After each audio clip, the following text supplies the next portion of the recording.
Police চাইলে সব সম্ভব, সেটা আরও একবার প্রমাণ করে দিল নদিয়ার রানাঘাট পুলিশ জেলা। রানাঘাটের নাবালিকা ধর্ষণ কাণ্ডে 7 বছরের সাজা ঘোষণা করল রানাঘাট আদালত। দোষীকে শাস্তির জন্য সর্বশক্তি প্রয়োগ করেছে রানাঘাট পুলিশ জেলার police super Kumar Saniraj.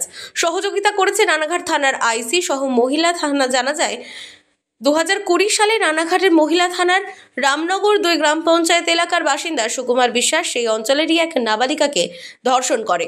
Police তাকে আটক করলেও নির্যাতিতা সহ তার পরিবার বাংলাদেশে চলে যায়।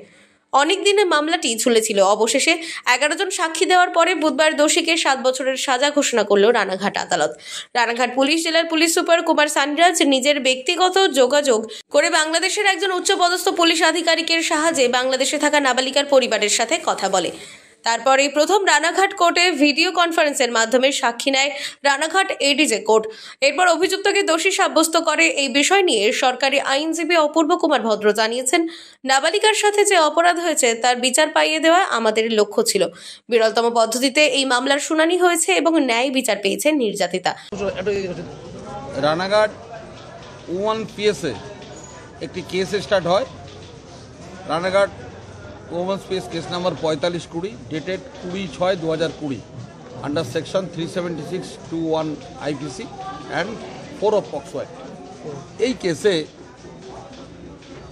গতকাল অর্থাৎ 16/12/2024 লার্নেড কোর্ট 1 সুকুমার বিশ্বাসকে দোষী সাব্যস্ত করেছে।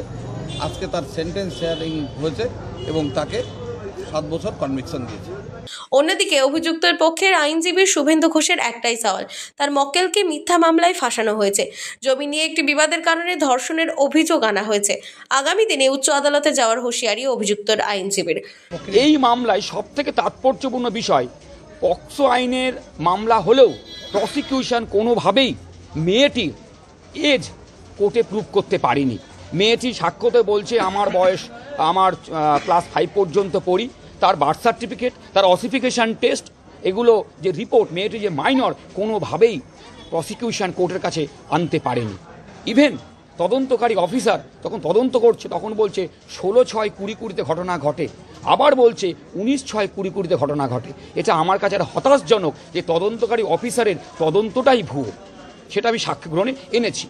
নতুন করে কি উচ্চ আদালতে দ্বারস্থ হবে? অবশ্যই, কোনো প্রশ্নই নেই। আমরা অবশ্যই এই রায়ের বিরুদ্ধে উচ্চ আদালতে আপিল করব। বুধবার বেলা 1টা নাগাদ এই ঘটনায় একটি সাংবাদিক বৈঠক করেন রানাঘাট পুলিশ জেলার এসডিপিও সবিতা গাটওয়াল। নির্যাতিতার ন্যায় বিচার নিয়ে তার বক্তব্যের মধ্যে দিয়ে তুলে ধরেন একাধিক তথ্য। 4 पॉक्सो एक्ट, इस केस का आयो थी रूपाली बैनर्जी।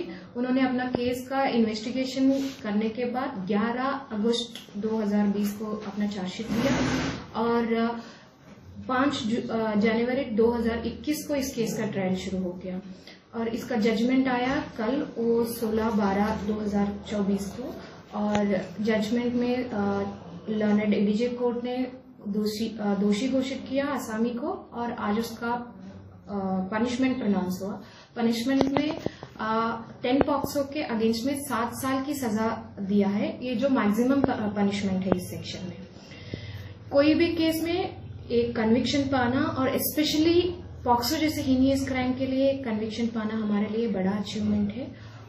नदिया থেকে মাধব দেবনাথের রিপোর্ট, আনন্দ বার্তা।